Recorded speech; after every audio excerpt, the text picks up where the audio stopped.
When my daughter turned 18, she walked away, cut me off, called my love a cage, said she'd survive on ramen and passion. I was shattered. But in that silence, something colder took root. I decided to prove her wrong, not with anger, but with power. I became her secret patron. I funded her first show, bought her paintings, hired critics to praise her, flooded the city with flyers. All under an anonymous name. I watched from the shadows as her dream exploded into reality. And then, the night of her sold-out retrospective, she saw me. She looked at me, eyes wide, voice trembling, and asked, "Was it you?" That moment, I finally understood what real revenge feels like. Not hate, not destruction, but love weaponized. A father's pride turned into a masterpiece. You think your child is strong. Let me show you how far a single man will go to make sure they're seen. If you are watching this right now, drop a comment, letting me know where you are viewing from. Kindly hit the like and subscribe to hear more real stories about family loyalty and betrayal. They might just change how you see your own relationships. My name is Robert, and I am 52 years old. For 30 of those years, I've run a successful structural engineering firm. I believe in solid plans and reliable support systems. I thought I had built the same for my daughter, Mia. She was my only child, the blueprint of my life since her mother passed away a decade ago. Everything I did, every contract I signed, every long night I spent going over designs, was to give her a foundation so strong she could build anything she wanted on top of it. What she wanted to build, it turned out, was a life as far away from mine as possible. When she turned 18, she sat me down in our quiet, spacious living room. The room was filled with things I had provided. A grand piano she no longer played, shelves of books she'd already read, and a clear view of the sprawling garden. "Dad," she said, her voice firm, her dark eyes, so like her mother's, fixed on me. "I'm not going to college. I'm moving to the city to be a painter. I am a man who understands ambition. I didn't get where I was by following a simple path. So I listened. She spoke of passion, of creating something real, something with a soul. It was a language I didn't speak, but I respected the fire in her voice. I made a deal with her. I would give her a year. I would send her a monthly stipend, enough to cover rent on a small studio apartment and her art supplies. She could focus entirely on her craft without worrying about waiting tables. It was a good foundation, a safety net.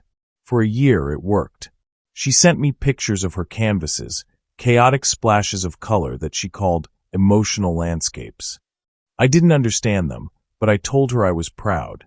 I hung one in my office, a swirl of angry reds and deep blues. My colleagues would glance at it confused, and I'd just say, "It's from my daughter. She's an artist." It was a statement of fact, a statement of pride. Our calls were short but regular. She sounded tired but happy. I thought my investment was paying off. I thought I was supporting her dream. The betrayal came on a Tuesday, exactly 1 year and 1 week after she had moved out. It wasn't a dramatic confrontation. It was a cold, quiet execution over the phone. "Dad, I can't accept your money anymore," she said.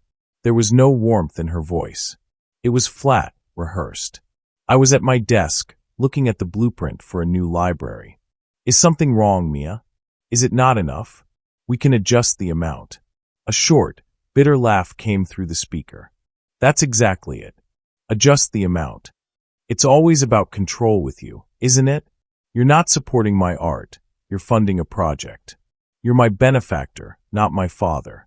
You want to be able to say you built my career, just like you build your stupid buildings." The words hit me like a physical blow. I felt the air leave my lungs. "Mia, that's not true. I'm just trying to help you. I want you to be safe." "I don't want your safety net," she snapped. "I need to do this on my own. I need to struggle. That's what makes art real. I'll survive on love and ramen if I have to. Real artists don't have a monthly allowance from their daddy." Each word was a carefully chosen weapon. She was twisting my love into a cage, my support into a leash. I had spent my life providing for her, and she was throwing it back in my face, calling it an insult. "So what does this mean?" I asked, my own voice growing cold. It means I'm cutting you off, she said. The finality of it was brutal. Don't call me. Don't send money. When I'm a success, I'll have earned it myself. I don't want your name anywhere near it. Then she hung up. I sat in my leather chair, the phone still pressed to my ear, listening to the dead air. The silence in my office was suddenly immense. I looked at her painting on my wall, the chaos of red and blue. For the first time, I understood it. It was rage. It was her rage at me. I had given her everything. A beautiful home, the best schools, unconditional love, and finally, the financial freedom to chase a dream I didn't even understand. And in return, she had called me a controller, a monster, and then she had erased me from her life. She wanted to struggle. She thought that was the secret to great art. Fine. A cold, hard idea began to form in the back of my mind, a blueprint of a different kind. She had declared war on my help, on my very nature as a father. She didn't seem to understand that a man who builds foundations knows exactly where to place pressure to make the whole structure move. She wanted to do it on her own. I decided in that quiet, echoing office that I would let her. But I would be the one writing the rules of the game. The first week after Mia's call was a hollow echo. I walked through the motions of my life, but the central pillar had been kicked out from under me. Every morning, I'd wake up and reach for my phone, my thumb hovering over her contact before the cold memory of her words stopped me. I'm cutting you off. The hurt was a raw, physical thing, a constant ache in my chest. But beneath the hurt, something else was simmering, a furious, protective anger. My initial shock hardened into a grim resolve. I needed to understand the world she had chosen over me. I wasn't just going to sit back and wait for her to fail. I was an engineer. I don't guess, I research. I investigate. I perform a deep dive. I started online, a 52-year-old man hunched over his laptop, typing emerging artist scene and local art galleries into a search engine like a teenager doing a school project. I fell down a rabbit hole of art blogs, gallery websites, and artist forums. The language was foreign, full of words like postmodernist tension, liminal spaces, and deconstructed forms. It was a world built on opinions, on who you knew, on a kind of currency that had nothing to do with logic or structure. It was, I realized with a grim satisfaction, a deeply flawed system. And flawed systems could be manipulated. My digital search wasn't enough. I needed to see it for myself. The following Saturday, I drove into the city, to the neighborhood she lived in. It was an area of old brick warehouses and low-rise buildings, their walls covered in colorful murals.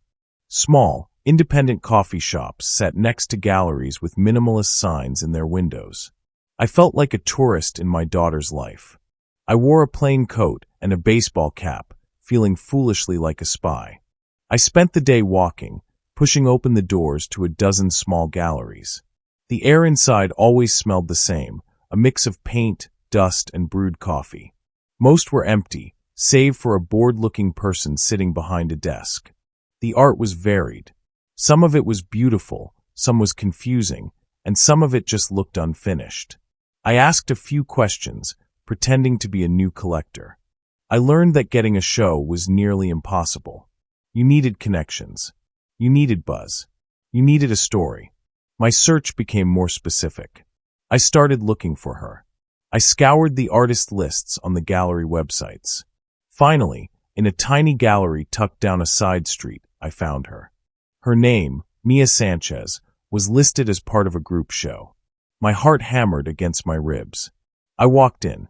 The gallery was no bigger than my living room. And there, on the far wall, were 3 of her paintings. They were small, no bigger than a dinner plate. They were dark, filled with jagged lines and murky colors. They looked desperate. A small, handwritten card next to them listed the titles and prices. Urban Solitude number 1, Urban Solitude number 2, Urban Solitude number 3. Each was priced at $150. I did the math. The gallery would take a 50% commission. $75 for a piece of her soul. It was less than what she used to spend on a pair of shoes. That's when I saw her. Through the gallery window, I saw Mia walking down the street. She was thinner than I remembered, her face pale. She was carrying a large, empty canvas under one arm, her expression grim. She looked tired. She looked defeated. She looked like she was surviving on ramen, and it wasn't the romantic struggle she had imagined. The sight of her, so proud and so vulnerable, was the obstacle I hadn't prepared for. My anger faltered, replaced by a wave of pure, paternal panic. I wanted to run out there, wrap her in my coat, and take her home. I wanted to tell her the game was over, that she had won, that I would give her anything she wanted. But I didn't. I stayed hidden in the shadows of the gallery, my fists clenched in my pockets. Her words echoed in my mind. I need to struggle. Real artists don't have a monthly allowance from their daddy. She had drawn a line in the sand. Crossing it now would only prove her right. It would confirm that I saw her as a child who couldn't handle the world. The tension inside me was immense. My love for her was at war with my pride. My need to protect her was fighting my need to teach her a lesson. Standing there, watching her disappear around the corner, I realized the stakes were higher than I had thought. This wasn't just about winning an argument. If I was too gentle, she'd push me away forever. If I was too harsh, I could break her spirit. I turned back to her paintings. A young couple walked in, glanced at her work, and shrugged before moving on. The gallery owner didn't even look up from her phone. Her art, her soul, was being ignored. That was the moment the deep dive ended, and the planning began.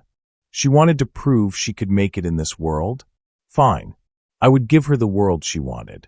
But it would be a world of my design. I would build the stage, rig the lights, and fill the seats. She would be the star of the show. And she would never see the architect behind the curtain. Not until it was too late. The breaking point didn't come with a crash of thunder, but with a quiet, dismissive whisper. A week after seeing Mia on the street, I returned to the city, this time with a purpose. I needed to understand the gatekeepers of her world. I found an art critic's blog, one that focused on up-and-coming talent in her neighborhood. The writer, a man named Alistair Finch, was known for his sharp, often cruel reviews. He was influential in his small circle. I arranged a consultation with him under the guise of an amateur collector looking to invest in local art. We met in a sterile, white-walled coffee shop. Alistair was a thin, severe-looking man with small glasses perched on his nose. He spoke about art with a weary authority, as if its beauty was a burden only he could properly bear. I steered the conversation toward new artists, mentioning a few names I'd seen in the galleries. Then, as casually as I could, I mentioned Mia Sanchez. He waved a dismissive hand. Oh, the Sanchez girl. Yes, I've seen her pieces. All passion, no technique. It's the kind of emotional vomit you see from every art school dropout who thinks a tragic backstory is a substitute for talent. She'll burn out in 6 months, a year at most. There's no substance there. No future. He said it so casually, as if he were commenting on the weather. Emotional vomit. No future. Every word was a hammer blow to my heart. This wasn't a critique of her art. It was a dismissal of her entire being, of the very fire I'd seen in her eyes when she told me of her dream. In that moment, the father in me, the protector, roared to life with a ferocity that startled me. The ache in my chest was gone, replaced by a cold, diamond-hard resolve. My hurt was no longer the issue. They were going to dismiss my daughter? They were going to label her a failure before she even had a chance to begin? Not on my watch. I thanked Alistair for his time, paid for his overpriced coffee, and walked out of that shop a different man. The war was no longer just between me and Mia. It was me against this entire, arrogant, self-important world that was about to discard her. That night, I didn't sleep. I sat in my study with a legal pad and a pen, the same way I would begin planning a complex new building. I sketched out a strategy, a multi-phased project with a clear objective. I called it Project Patron. The plan was simple in its goal, but complex in its execution. It wasn't about revenge on Mia anymore. It was about proving a point to the world, and to her. The lesson wasn't that she needed my money to survive. The lesson was that in the real world, passion and talent are not enough. Art doesn't exist in a vacuum. It thrives on perception, on buzz, on money and influence, all the things she claimed to despise. I would give her a career, and I would do it using the very tools of control and capital she had accused me of wielding. It was a bitter, poetic irony. Firstly, I couldn't be seen anywhere near this.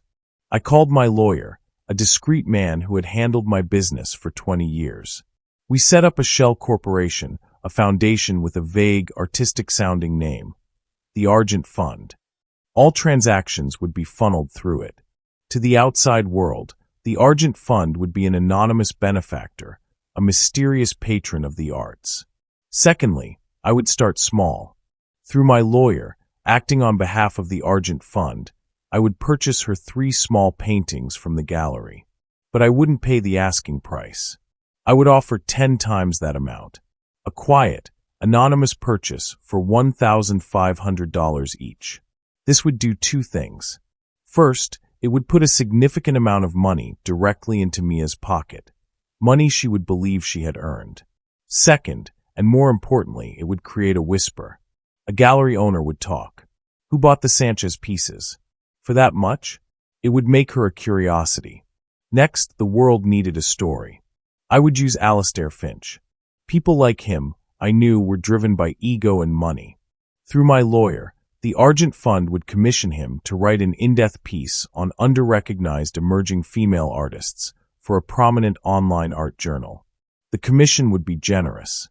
It would be suggested, subtly, that he should take a closer look at a painter named Mia Sanchez. I wasn't asking him to lie. I was paying him to pay attention. He thought her work was emotional vomit? Fine. I'd pay him to find the profound emotional depth in it. I was certain his opinion could be purchased. Then the main event. This would be the capstone of the project. Once the buzz had started, the Argent Fund would approach a respected local venue. The prompt mentioned a cafe collective, which was perfect. It was trendy, accessible, and a legitimate step up for a new artist. The fund would offer to sponsor a solo exhibition for an emerging artist. We would cover all costs: curation, framing, catering for an opening night, and a generous artist stipend. And we would, of course, recommend Mia Sanchez as the perfect candidate. We would call it a retrospective, a deliberately pretentious title for a 19-year-old, designed to make people feel like they were discovering a seasoned talent. Finally, I would handle this part myself. I would design and print 500 high-quality, mid-century style flyers announcing the show.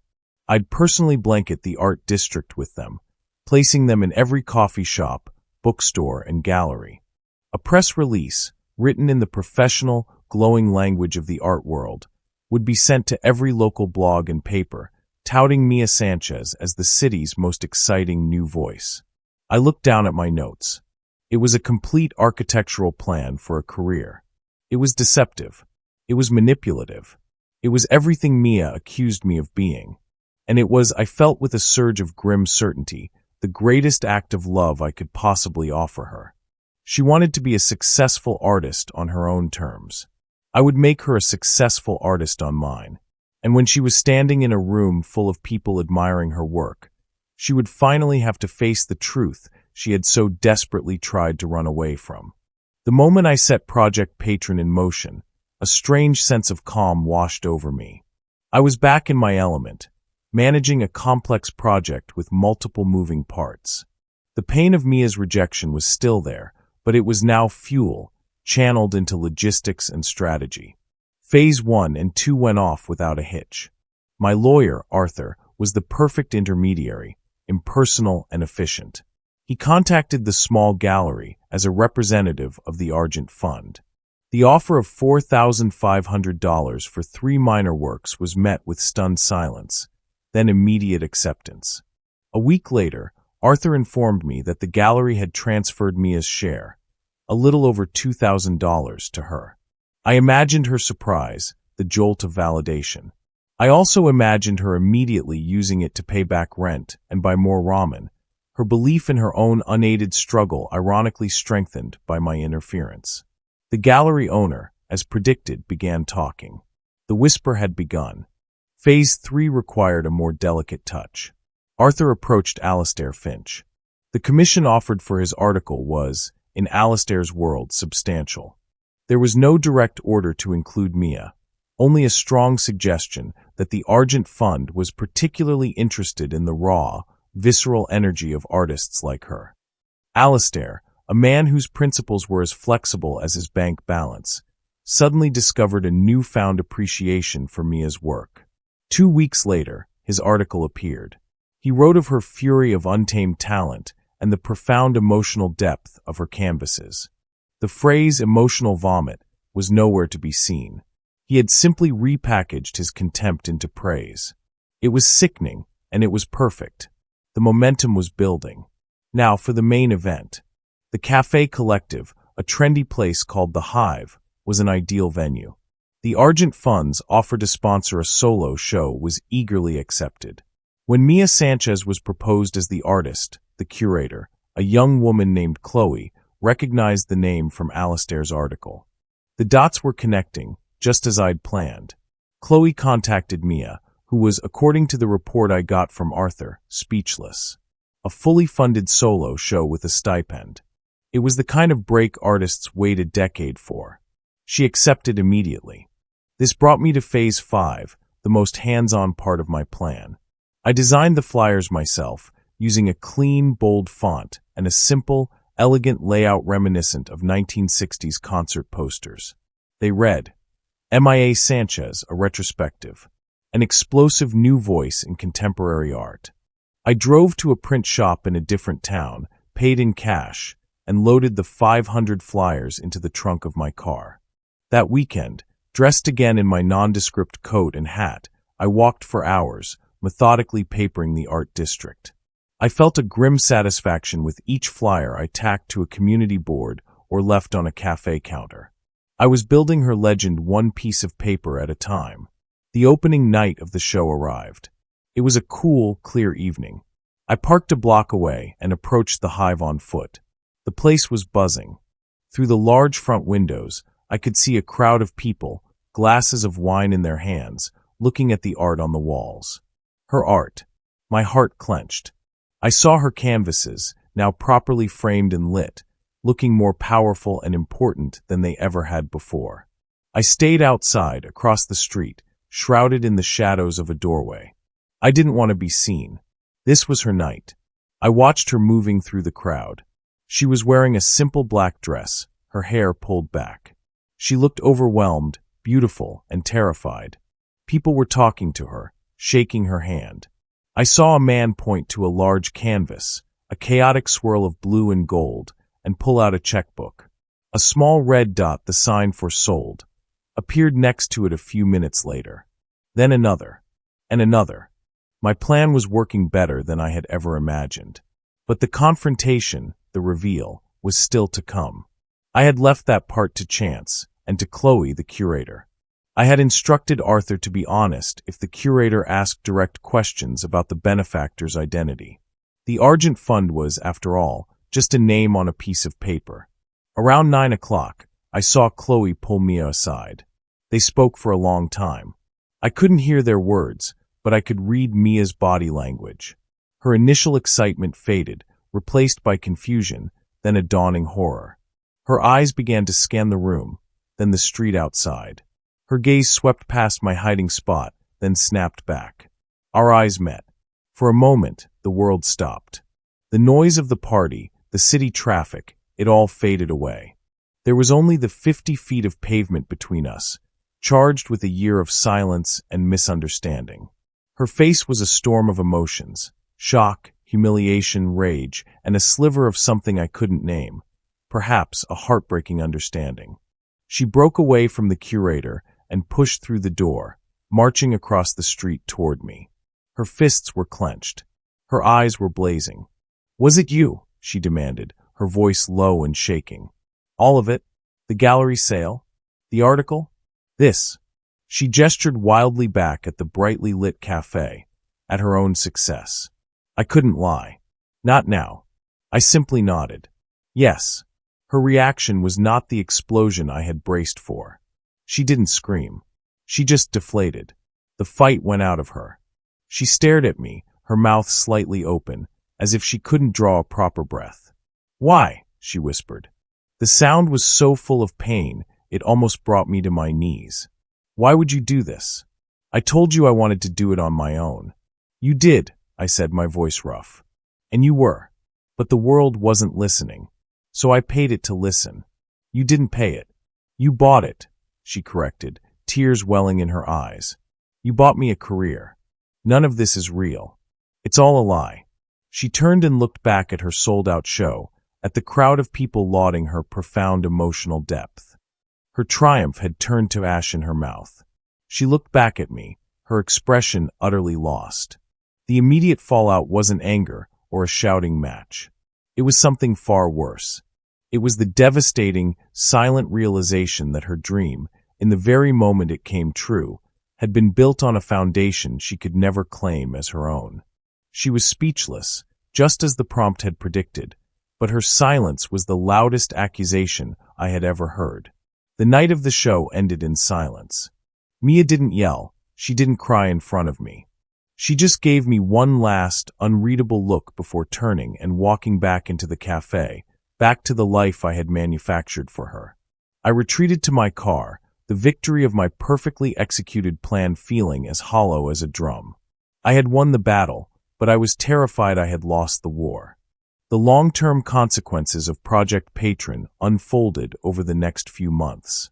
Professionally, Mia's career skyrocketed. The Mia Sanchez retrospective was a critical and commercial success. The buzz I had artificially created became real. Other, more prestigious galleries began to call. The story of the mysterious patron, the Argent Fund, only added to her mystique. Critics and collectors didn't care where the initial push came from. They only saw a young artist whose work was suddenly in high demand. I had given her a career, and it was now self-sustaining. My intervention had become a footnote that only she and I understood. Personally, the consequences were far more complicated. She didn't cut me off again.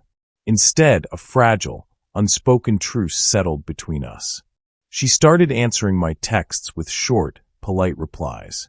A month after the show, she called me. "I need to see you," she said. Her voice was steady, devoid of the anger from that night, but also without its old warmth. We met on neutral ground, a bench in a public park halfway between her apartment and my house. The autumn leaves crunched under our feet as we sat down. For a long time, we just watched the people passing by. "I was so angry at you," she finally said, looking at her hands. "I felt like you had stolen something from me. My struggle, my story. You proved my point for me, that your money could control everything." I braced for another attack, but it didn't come. "But then," she continued, "I kept working. The paintings I made after that night, they were different. Better. Because for the first time, I wasn't just painting my own frustration. I was painting this complicated, messed up thing between us. This anger, and this love that is so big and clumsy it breaks things." I let out a breath I didn't know I'd been holding. "Mia, I never wanted to steal your dream. I couldn't stand by and watch the world ignore you. I saw how hard you were working. I saw how tired you were. My plan, it started from anger. But it ended up being about making them see what I saw. I admitted my own flaws. It was controlling. It was arrogant. It was the only way I knew how to help. I build things, Mia. I don't know how to do anything else." She looked at me then, and her eyes were clear. "I know, Dad. The lesson I had learned was not the one I had set out to teach. I had wanted to show her that passion wasn't enough, that the world ran on money and influence. But she had taught me something far more profound, that my need to provide, my definition of love, had become a crushing weight. My foundation was so heavy it was suffocating what I was trying to support. I had to learn to let go, to trust her, not just with her career, but with her own failures. The final twist came a few weeks later. An envelope arrived at my office. It was thick and heavy. Inside, there was no letter, only a photograph of a new painting. It was a portrait of me. It wasn't a flattering image. It was the face of a man, tired and stern, his hands large and calloused, holding a blueprint. But in the background, behind the rigid lines of the architectural drawing, was a chaotic, beautiful explosion of red and blue, the colors from her first painting that still hung on my office wall. She had painted my control and my love, my structure and her chaos, all on one canvas. Tucked behind the photo was a small card. It was a receipt from a gallery. The painting, titled The Patron, had been sold for a significant sum. Below the sales details, Mia had written a short note. "We're even now," it read. This one paid for itself. She hadn't rejected the success I'd given her. She had seized it, made it her own, and used it to create something that finally closed the distance between us. My money had bought her a career, but her art had bought us our peace. She was no longer just my daughter, and I was no longer just her father. We were two people who had finally learned the difference between a price and a value. Thank you for spending your time with my story. Feel free to share your thoughts or reactions in the comments. I'd love to hear from you.